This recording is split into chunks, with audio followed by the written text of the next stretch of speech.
Now, the belief in soul is not emphasized in Buddhism. How can rebirth take place without a soul? We can talk, there is no problem. Because people have been discussing this, especially one particular subject, soul, for the last few thousand years. They will continue this for another few thousand years, but never come to any final conclusion or final solution, either to accept or to reject. This is the nature of religious concept or belief, because no one can prove and no one can reject. So everything depends on how we accept. In reality, nobody knows whether these things really exist or not. We give our reasons, we try to justify, or we try to reject by thinking, analyzing, according to our way of thinking. But there are many others who can think further, which we cannot do. And they give some other information or interpretation according to their way of thinking. I think you have heard, I have told you on many occasions, the Buddha has not preached anything according to the existing theories or philosophies or beliefs. He has rejected. He said, I have no theories or belief. I am telling you according to my experience and my understanding. So Buddhism stands alone when all the other existing religions join together regarding the many religious issues. That means the most important ingredients. Without those ingredients, it is very difficult for people to maintain religious belief. Even after rejecting many of those existing beliefs, the Buddha stood firmly and he tried to justify that in his interpretation, that he gives chance for people to think without depending on existing belief and theories. That is what the Buddha has done. The other religious teachers have never done this. Their way of teaching is to accept the existing belief at that time where that particular religion was originated. The Buddha started his religion by rejecting many of those existing religious beliefs. Now let us take few examples, then you can see the difference. All the other religions, of course there are few cult and creed, small denominations also belong to the same categories.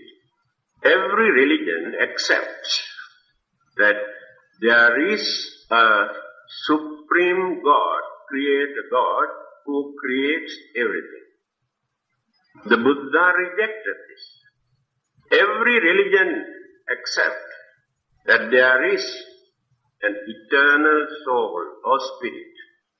The Buddha rejected this. Every religion accepts there are some ready-made heaven and hell or created by someone for people either to suffer or enjoy their life forever.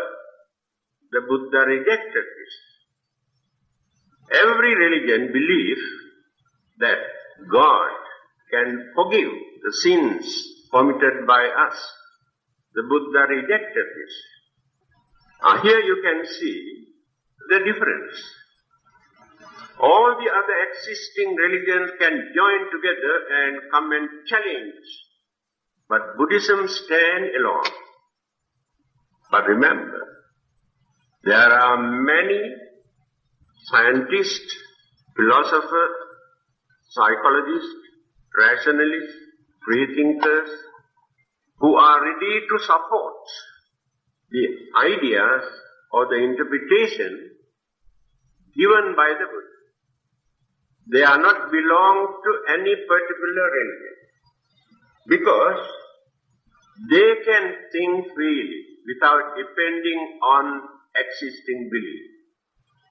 Others cannot think freely because they are bound to accept the existing belief. Now this is a very controversial subject. During the Buddha's time, there were so many dialogues, debates, discussions. Of course, there was no controversy about rebirth. Every existing religion at that time in India accepted that it is true. Therefore, there was no debate or dialogue about rebirth. There was one particular philosophy, not a religion. That philosophy was known as Charvaka philosophy. Only that particular religious group, in regard them as religious group, they are materialists. That means they have no God, no creation, no soul, no rebirth. This is the only life, and they have their own philosophy. In Sanskrit, they use the Sanskrit language to interpret it. Yavat jive sukham jive vinam kritva vitang vive bhasmi bhutasya dehasya punaragamanam suta. Now their philosophy is this. Yavat jive sukham jive. Enjoy our life as long as we live. Vinam kritva vitang vive. If you haven't got enough money to enjoy, go and borrow from outside and enjoy. Why? Bhasmi bhutasya dehasya.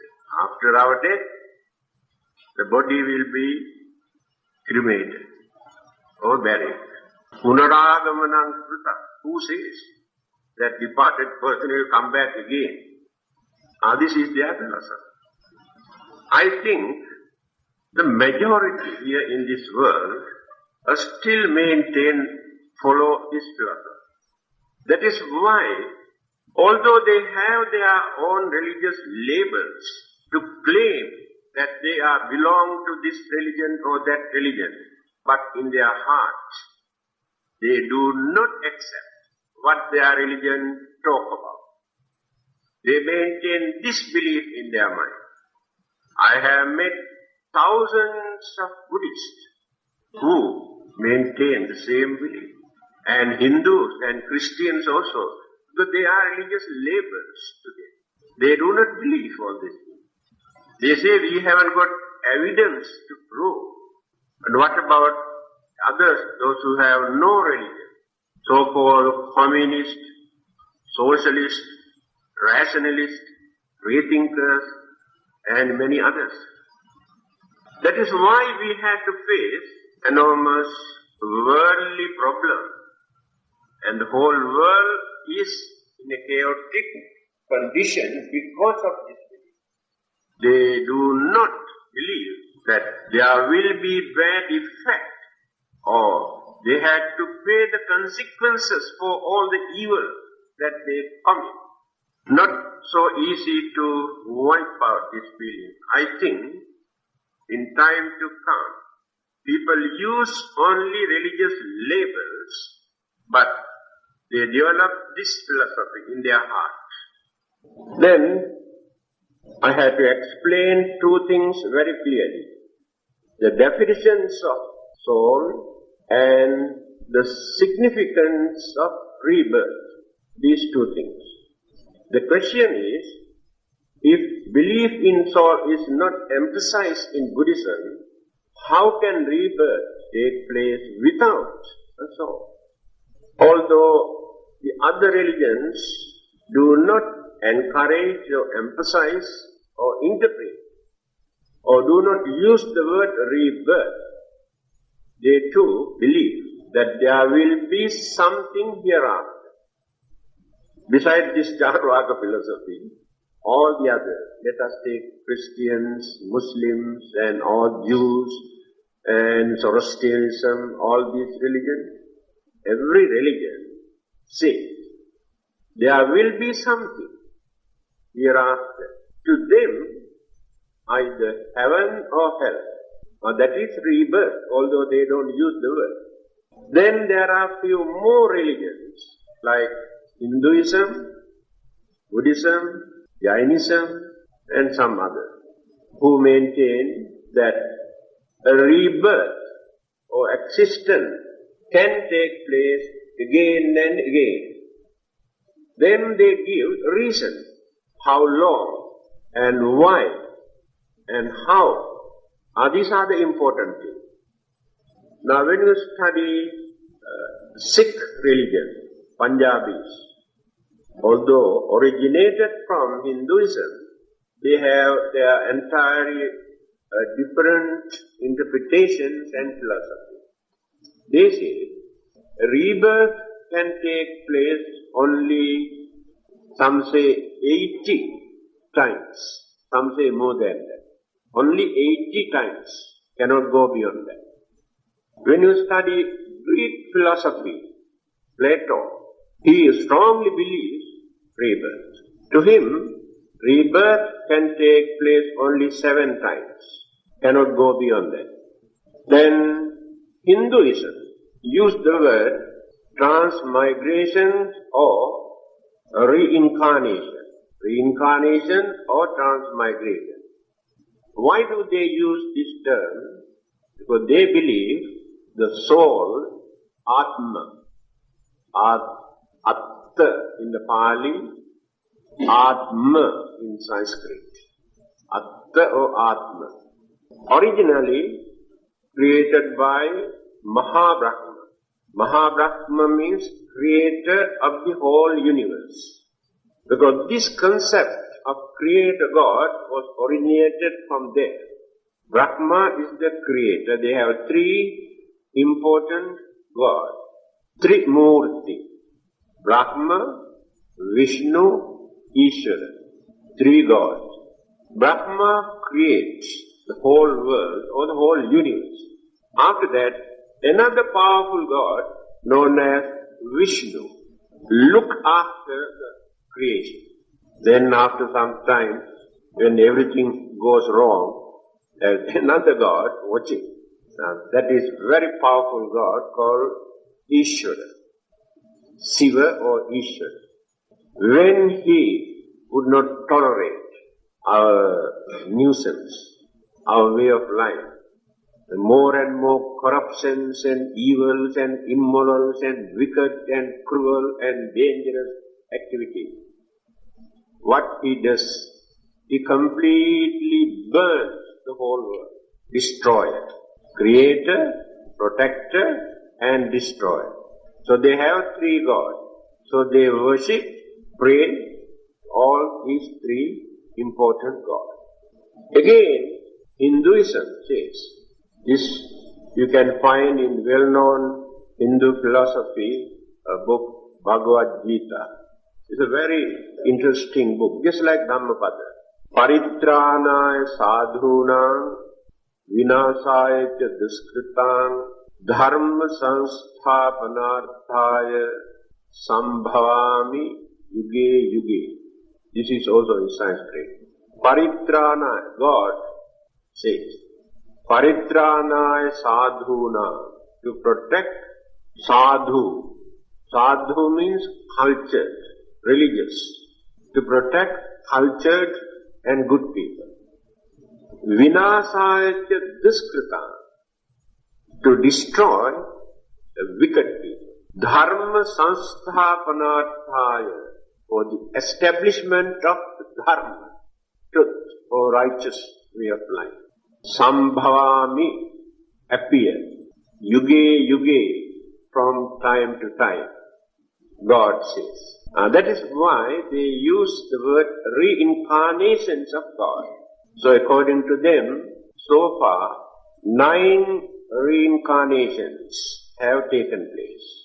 So the Buddha was the 9th one. And there will be another one. Before the end of this world, there will be another one. The God appeared again by taking different form, incarnation. The Buddha did not accept this belief, although they have accommodated Buddha into their group and given him credit as incarnations of their God. Earlier, the Buddha has rejected this. There were few occasions the Buddha has revealed this. He said, I am not a son of a God, messenger of a God, representative of God, incarnations of God. There were many occasions where he mentioned this, because he did not want to get that credit, divine credit. He said, by using my effort, my knowledge, my understanding, by sacrificing everything, by cultivating all the great virtues, good qualities, knowledge and wisdom, I gain this enlightenment. Later, Hindus have given this credit and accommodated him as one of their incarnations. That is why every Hindu pays respect, worship the Buddha.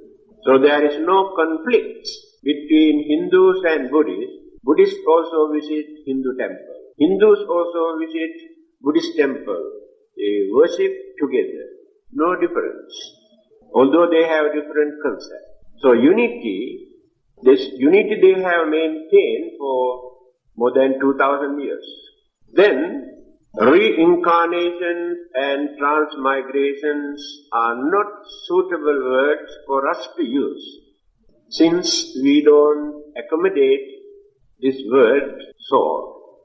To the Buddha, there is no eternal or temporary soul created by God. Then what is the definition of soul? Then the Buddha says, he defined the whole body, elements, mental faculties, and exposed, analyzed, and asked people to find out where the soul is. Is there any place for this so-called soul when we analyze the mind and the body or the element? No one can find out. 5 senses, 4 mental faculties, 4 elements, and the whole physical body. When you analyze, we can experience, we can understand the existence of all the other things, mental faculties and energies and elements, but no one can find out where the soul is and what it is. So this clearly shows, this is a belief that people maintain due to lack of understanding of the analytical knowledge of the human mind. Because there is no another religion where you can find the real definitions of the human mind. They always talk about God, soul, heaven, and hell, or spiritual, or angels, what else?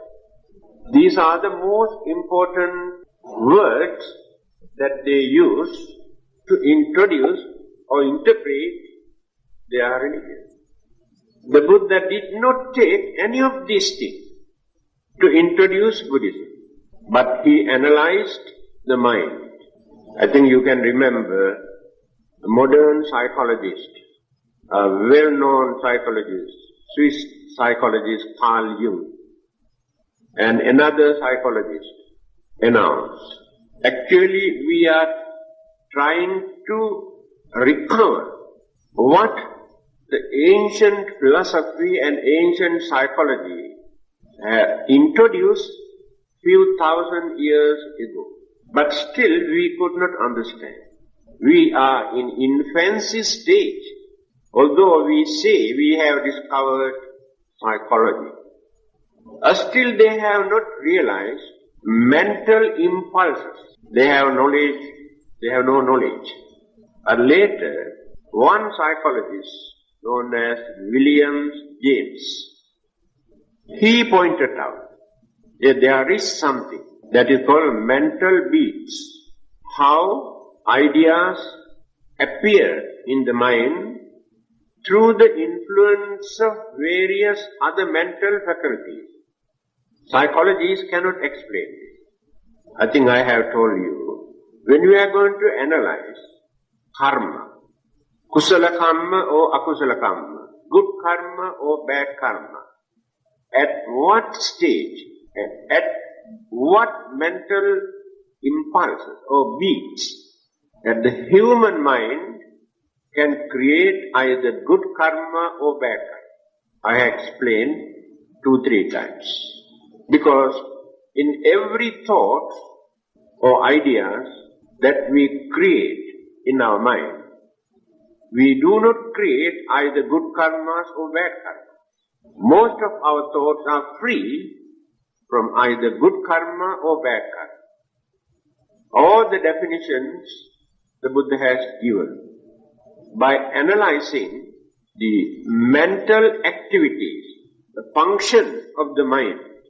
So it is due to lack of this knowledge, people have accepted this belief that there is something which is called soul, Atma, or spirit, which function in our body.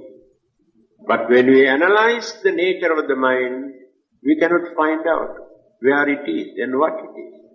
Not only that, they say, we experience pleasant and unpleasant feeling because of our soul. Pain and pleasure we experience because of our soul. At the same time, they also say, only human beings have this soul, but not animals. That is why they can slaughter animals. Animals have no soul to them. But do you think animals never experience pain and pleasure, pleasant and unpleasant? If there is no soul in them, how do they experience pain and pleasure? Not only that, they also say, all of us here in this world are suffering today due to original sin. We believe it. Then what about those animals? Do they talk about original sins that animals have committed? They too suffer from sicknesses, old age, sufferings, and death. Furthermore, let us take plant life. Do you think this plant life also created original sin at the beginning? And we can see very clearly how plant life also suffers. Sicknesses, old age, death. People never use common sense. Throw away all these religious labels. You can throw away Buddhism also. Use your human mind. Then you can understand the truth. All these problems, sufferings, sicknesses, old age, friction, calamities, disappointments, happiness, unhappiness are created by certain conditions, certain factors, certain environmental factors. When these things appear, then we can see these phenomena, these changes. There is no God or devil behind all these things. So these are natural occurrences.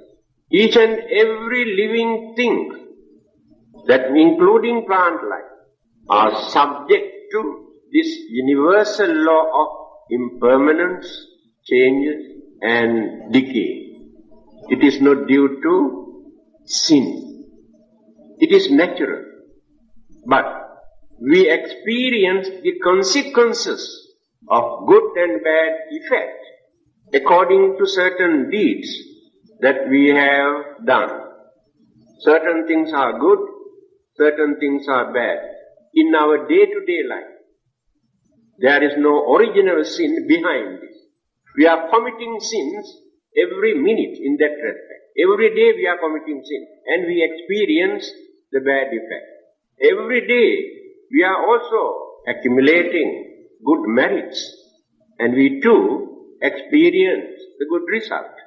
That is how this life continues. Continuity or the life process continue because of this mental energy. All these things are mental energies.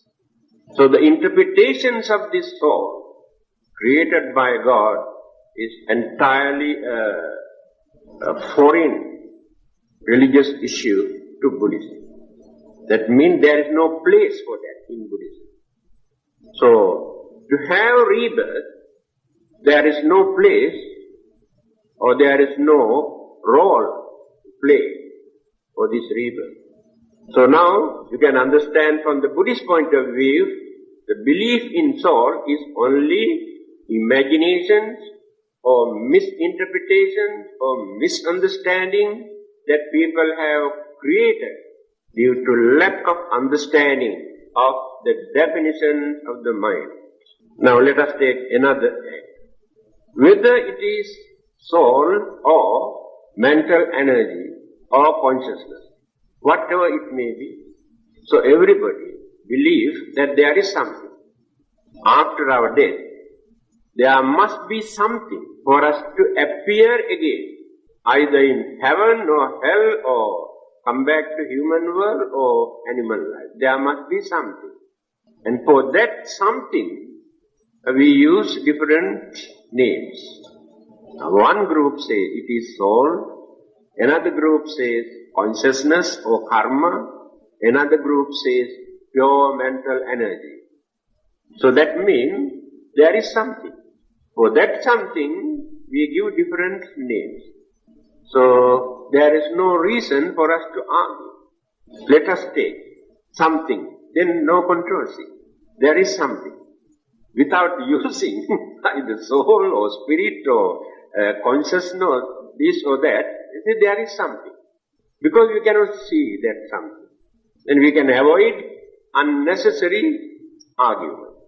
Alright, then how rebirth can take place? As Buddhists and Hindus traditionally believe that there will be another life after our death. But we do not know how it takes place. There are different interpretations. Some people believe after our death, our departed spirit or soul or consciousness remain for a certain period, say 49 days or 7 days, in different countries, different period. After that, settle down. Then rebirth takes place either as human beings or in heaven or hell or somewhere else. And this was the common belief that many people maintained even before the Buddha. And the Buddha rejected this belief. He says there is no interval or intermediate states for us to remain after our death. Now if we can understand the nature of death, we have no ground to maintain that belief. The other day I have explained, before our death, 3 signals appear in our mind. Kamma, kamma-nimitta and gati-nimitta. That means all the good and bad activities that we have done during our lifetime start to function, projects from the subconscious mind. Then Just now I mentioned about mental beats or mental impulses. At that time, our normal mental beat reduced. Now it works 7 times. This way again 7 times. 7 times. Working like this. Then we create craving, anger, jealousy, grudge, enmity and all the evil forces according to the mental faculties which appear during these mental beats. Again, kindness or compassion or honesty or sincerity or good thoughts also we maintain according to the mental faculties. At the dying moment, only 5 mental beats, because mental faculties are weakened. Therefore, at that time, we experience the difficulties of recalling what we have done, and we cannot grasp anything from outside at that time. We cannot hear, we cannot see, we cannot smell, and no feeling. Cut off. Then the subconscious mind start to project all the deposited good and bad karmic seed, thoughts. Then the dying man go through all these thoughts which appear, good ones and bad ones. It depends how we have deposited, how we have influenced our mind to commit, to create either good things or bad things. For example, to do bad things, you have polluted your mind for a long period, developing your anger, jealousy, grudge and enmity and all the evil forces in your mind for a long time. And later, by using all our senses and creating bad thoughts, such thoughts are very deep rooted in the mind and influence very easily at the dying moment. Remember this. On the other hand, when you want to do some meritorious good deed, some service to others, then you are going on talking, discussing, planning how to do this with compassion, sympathy, understanding, and even without any ulterior motive in your mind. Then you reduce the evil forces in your mind and maintain some sort of purity, virtues in your mind that you have done may submerge. But these things can influence the mind very easily. So, at the dying moment, such karmic thoughts get the first chance to appear in the mind as last thoughts. Now that is called kamma. After that, kamma-Rebirth, indications of the effect of this particular karmic thought which appeared in the mind. What sort of result that we are going to experience, either good result or bad result, or what is the nature, in which way we are going to experience. That is called indication of the karma which appear in the mind, which can be conditions, good and bad effects. Immediately after that, the last one appear, that is called gati nimitta, destiny. Here already finalized. External or sources have nothing to do with it. Usually when people are going to die, others go and convert because we can send him to heaven very easily. But nobody knows what is happening in that dying man's mind. What to do? People believe this kind of thing. So, he prepared his own journey, and some others go and try to put him into their bag and sent out. It doesn't work. I am responsible for my journey, my destiny. what I have done during my lifetime. Another person cannot change these things. The Buddha also cannot change this. This is the nature. Then appear the indication, the destiny, where he goes, whether will be born as human beings, or devas, or animals, or brahmas, or spirit, or goes to one of those 31 planes of existence. Immediately after that all these things started to function in that dying man's consciousness. And that consciousness, in that consciousness there are so many ingredients behind. What are those things? Karmic energy, craving for existence, craving for pleasure, craving for enjoyment, attachment. All these things are the mental ingredients. And then that consciousness transmits. So when it is transmitted, another person cannot divert towards somewhere else, because this is my own energy. When I shot an arrow or bullets from here, halfway, another person cannot direct towards somewhere else. It goes according to my aiming. So this departed consciousness, according to the ingredients in that consciousness, then absorb, settle down, with the cooperations of so many other existing external energies. Those external energies are known as cosmic energies.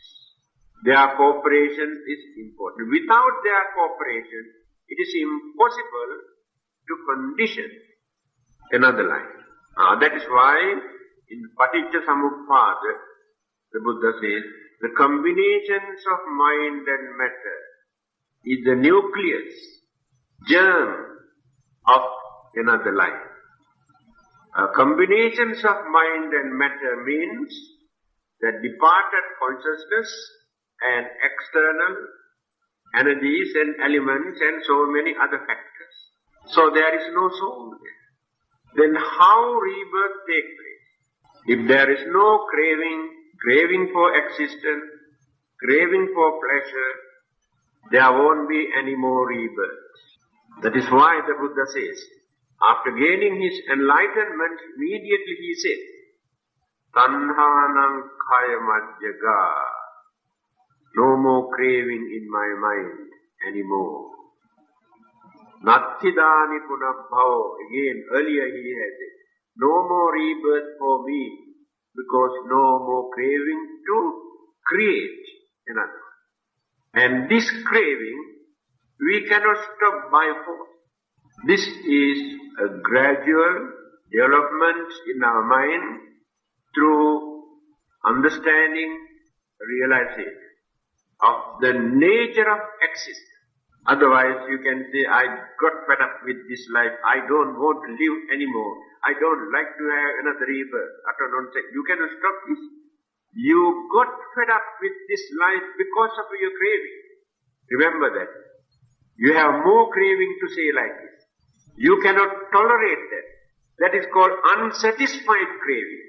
When you could not entertain your craving, you said, I got fed up with this life. I don't want to have another rebirth. That means you have more craving. Remember this. If you don't like to have another rebirth, you cannot break everything at once. There are so many forces, energies, ingredients, factors to provide this. So you have to reduce one after the other, one after the other, one after the other. There are so many in the list. And then one day, when complete realization appears in your mind, automatically this rebirth has stopped. Otherwise, you cannot stop it, although you don't like it. This is the nature. So craving is the main cause. We have created good and bad karmas to support this craving, to maintain. to exist, to experience pleasure, to indulge our senses. Craving is behind. Those who say that they don't believe that there will be another life after our death, never think, never study, never analyze, simply say that we don't believe. It doesn't matter whether they believe or not, it takes automatically. As Buddhist, you believe that there will be another life. You cannot create another life although you believe. You cannot stop this rebirth if you don't believe. So belief is not important. Birth, sicknesses, decay, old age, problems, death, all these things are natural occurrences. Belief are not important. In the same manner, rebirth also natural. It is a natural occurrence. You cannot stop it. Then why do you want to know about it? Now that is very important. By knowing that there will be another existence after your death, you get the chance to prepare, to mold your next life. Now we can see how people are suffering in this world, how animals and other living beings are suffering in this world. And nobody knows why they suffer. For nothing. So the original sin is not the answer. Having seen this situation, then you think very deeply. The more we exist, the more we have to suffer. In the end, what do we gain? Throughout our life, we are going on struggling for our survival, grumbling, accusing, cursing, fighting, quarreling, developing jealousy, anger, this. Every day, grumble and grumble and grumble. Occasionally you show your artificial smiling face. But in the heart there is no happiness. This is the nature of our existence. Are we not doing all these things for our living? Why do we want to fight? Why do we want to develop jealousy, harbor anger? Why do we want to go and steal and disturb others? For our living, for our pleasure. And the troubles and consequences, bad effects come to us, then we worry, we cry, we suffer. Again we continue. The more we accumulate all the bad ingredients in our consciousness, then we are going on molding another bad, another dangerous, another unfortunate, miserable life. That life can be human life, or animal life, or ghost, or any other kind of living being. Then people ask this question, why do we worry about that? As long as we live, we enjoy our life by adopting any kind of wicked or crooked or cunning method. Then after our death, another person will suffer. Assume, after my death, due to my bad karma, rebirth take place as an animal. And I think, why should I worry about it? Let that animal to suffer. This is a childish way of thinking. We never think that animal's life conditioned, molded by me. I am responsible for that life. And there is continuity, unbroken continuity, mental relationship, consciousness. It is my departed consciousness with all the ingredients that I have accumulated, conditioned with the cooperations of so many other external things. That may take a different form, different shape. Two-legged can become four-legged. The continuity is there.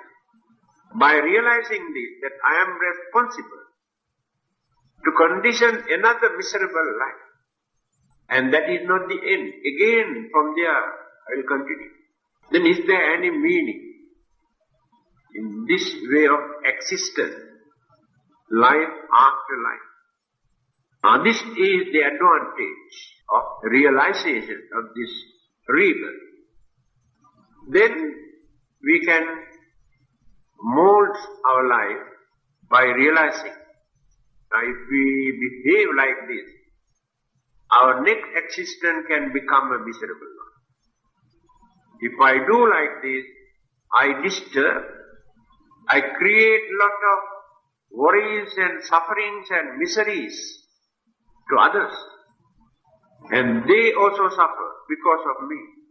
And after my death, or while I am living here also, again, I have to suffer.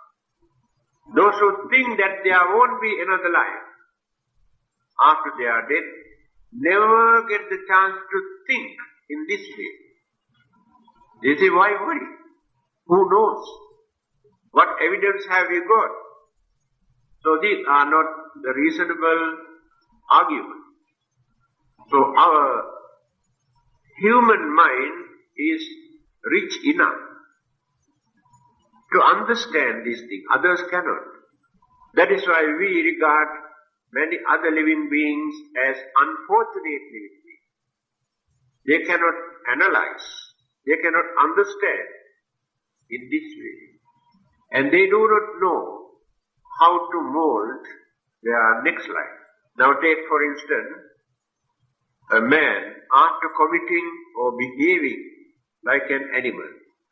Because this question was discussed even during the Buddha's time.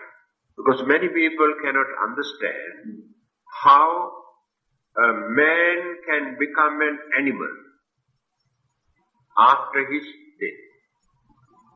They cannot understand. Because of the wrong wording. It is true that man cannot become an animal. What is man? Define the word man here. Man, when we take this physical body. And this is called man. But by maintaining a human body, there's a saying, Manushya Rupena Mriga Charanti. In the form of humans, animals are moving. Understand? All these two-legged ones look like humans. They are not real humans. Manushya Rupa, form, look like humans, but Mriga Charanti, animals are moving.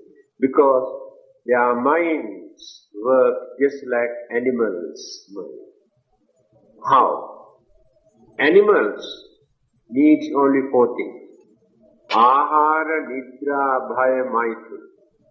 They cannot think beyond that. Food, sleep, self-protection, sex. Every living being experience these 4 things. Do you think the majority of our human beings also do not behave exactly like those animals? But there is difference. Animals try to find out their food by natural way. Animals try to find out a shelter. Sometimes they fight. Animals like to experience sex. Sometimes they also fight. And they also relax. The difference is, you cannot find cunningness in their mind. They do everything natural way. But human beings always adopt certain cunning method to experience these 4 things. Very few of them adopt a reasonable method, very decent method. Now this is the only difference. So if we are also going to live just like those animals, experiencing only these 4 things as purpose of our life, So, Manusya Rupena Mrigākara. In the name of humans, animals are working, behaving, eating, sleeping and talking. So that means they are molding their future life to be born as animals. Because they abuse, they insult, disgrace their human intelligence. They have potential in their mind, but they never think, never study, never behave. By giving due credit to human intelligence, that intelligence is there, but they don't know to cultivate. Even modern education cannot contribute anything to cultivate these good qualities and virtues in the human mind. Create more craving, more jealousy, competition. Religion is the only solution. Religion can provide enough materials to cultivate, to develop that human intelligence. But unfortunately, many religions try to abuse that intelligence also, without allowing man to think freely, without depending on their mythologies and theories and traditions. The Buddha wanted to break all these things, give full freedom for man to think. Of course, there are many who cannot think properly. That is why they have to learn. Within their understanding capacity, they also can learn something. Then they can continue this, life after life. Within one lifetime, we cannot understand everything. We cannot cultivate all the great virtues within one lifetime. Now you can understand why this knowledge is important and how rebirth takes place, and that there is no place for this so-called soul or the concept maintained by many other religions. But I told you that we should not argue regarding these words. So everybody believes that there is something. So we take this as our consciousness supported by our own good and bad karma. We don't use that word. This is the only difference. But others, the soul is created by God, and after our death, He will take it back. But the way how we treat this departed soul is very funny. You know, in certain countries, they import monkeys for medical tests. Then after cutting, poking, burning here and there, and when that body is useless, they throw into dustbin or burn after their experiment. The Buddha never said that human body is for experimental purpose. When it is unwanted, to do away with it, to damn into eternal hell. Given only one chance, one life, to be perfect. Many intelligent, intellectuals, philosophers, scientists say, why only one life? How can a man be perfect within one life? All his human weaknesses, mental impurities are very deeply rooted in his mind. He cannot wipe out all these things at once. At least give him another chance. But they say no, only once.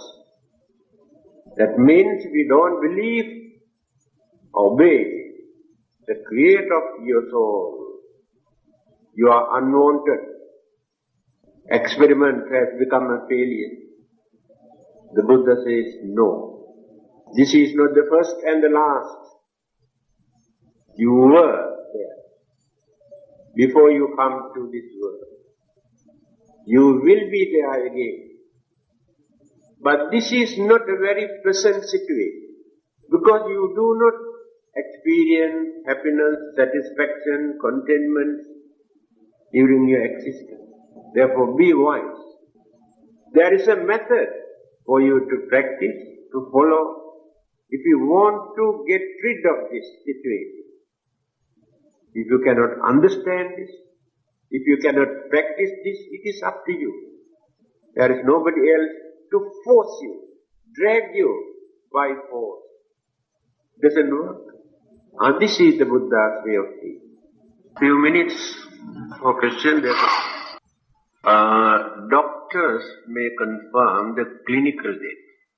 Understand? There are two kinds of death. Clinical death and natural death.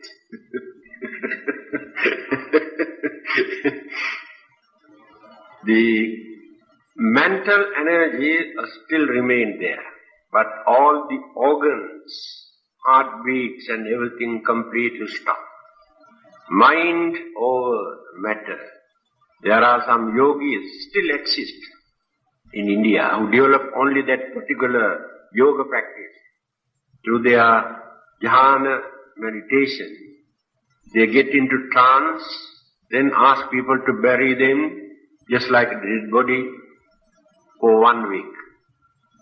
After 1 week, again when they exhale, dig out, start to breathe. During that time, when the body was there underground, they have invited heart specialists from America, Germany, England and various other countries to examine heartbeat. They say no, completely stop, no heartbeats. Just like dead body, exactly dead body. But there is, the Buddha has given the definition, 3 things must be departed, otherwise death never takes place. Ayu, smacha, vijnana, these 3 things. All the other existing things may become out of order. But these 3 things are still functioning. First thing, ayu. People cannot understand what it is. When we talk about karma, we analyze into 11 groups. One particular karma is called janaka karma, generative or productive karma. That particular karma is responsible for that production. And the lifespan of that particular living being exists according to that particular karma. So as long as that karmic energy remains, no one can kill or no one can die. That is called karmic energy. Second one is usma, that means heat energy. Among the 4 elements, heat energy is the most important element to maintain the other elements also. So the heat, as long as heat energy functions in the body, death cannot take place. That is the second factor. Third one is more important. That is called consciousness. As long as the consciousness is still functioning, death cannot take place. When all these 3 things completely departed, then death takes place. There were many cases, not only 1 or 2 hours. One case after 48 hours, I heard, in Russia. After 48 hours, again got back the life. That means death has never taken place, but the physical body, all the organs completely stop functioning. So that is not a problem at all. The question of we are able to kind of blend consciousness. Now, in the case, in order for a person to die, all those 3 factors must be there. Take the case of a person takes robbery. Person takes a gun and shoots the person. According to you, how is it the bullet best when the bullet touches the brain? Somehow or other, that bullet must keep the correct spot where the mind is, where the body is, where everything is stabilized. The bullets were deposited in the subconscious mind. At that time, shoot from there, then affect the consciousness. That's called karmic seeds. Karmic seeds are the bullets. If they are good ones, we have to use another name. If they are bad ones, bullets. How does that is a good question. Yeah. Yes, that is a very big problem. Now, after committing certain bad evils, bad karma, molding animal life during our lifetime. Rebirth takes place as an animal. Then the question is, what would be the destiny of that animal after death? And that is why I told you, we regard them as unfortunate living beings. They have no chance to accumulate fresh karma, but easily they can accumulate bad karma. Because for their survival, they have to kill others. And this is the danger of existence. Why? The Buddha says this samsara, the wheel of existence, is nothing but suffering. And because of this situation, the whole world, all these existing living beings on the land, in the water, exist because of this. One eat the other, one catch the other. And but always try to escape. The struggle for survival. That is the most miserable situation of existence. We try to escape from so many other animals, and many animals try to escape from us. In fact, we destroy many living beings thinking they are a nuisance to us for our survival. Otherwise we don't kill them. It is a big battle for our survival. And we never think that human beings are the most dangerous living beings on this earth. Why? All the other living beings, including worms or insects, affect, attack, or disturb only one particular group. They do not disturb others. But human beings destroy every living being on this earth and in the air. Now you can understand the most dangerous living being in this world is the human being. So, still I did not give the answer to the question. So what will happen? Although rebirth has taken place as an animal, in that animal's consciousness, that animal also got mind, but function only little. Others submerged there. In their mind also they have good and bad karmas which have accumulated earlier during the previous birth. Now after this animal's death, if this animal had not committed many bad karma, what will happen? Again this animal gets the chance to be born as a human being or any other living being to reduce that miserable life, because there are some good karma. You understand? So, that is not the end. But now let us take how wholesome, gods, elephants, and many living beings, they don't harm others. They eat only vegetables. Like tigers, lions, pythons, and they cannot survive without killing other living beings. So those animals have more chance, those who do not kill other living beings, have more chance to come back if they had enough good karma that they have accumulated during their previous birth. Take for instance the Buddha. How many times rebirth has taken place as animals? Elephants, monkeys, a snake, peacock, a squirrel, fish. There are many stories. He explains. Again he has come back because he had more than enough good karma. Due to certain mistakes, rebirth has taken place as animals and again come back. Even in our case, there is no guarantee.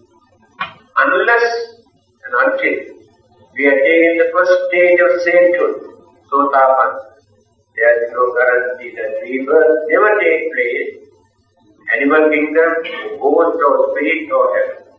Because our mentality or the human mind are unreliable. Unreliable means changes can take place at any time. influence of environment, temptation, anger, craving can change our mind. At that time, we do not know how we are going to behave unless until that first stage of statehood is gained. Now this is the uncertainty of existence of this samsara.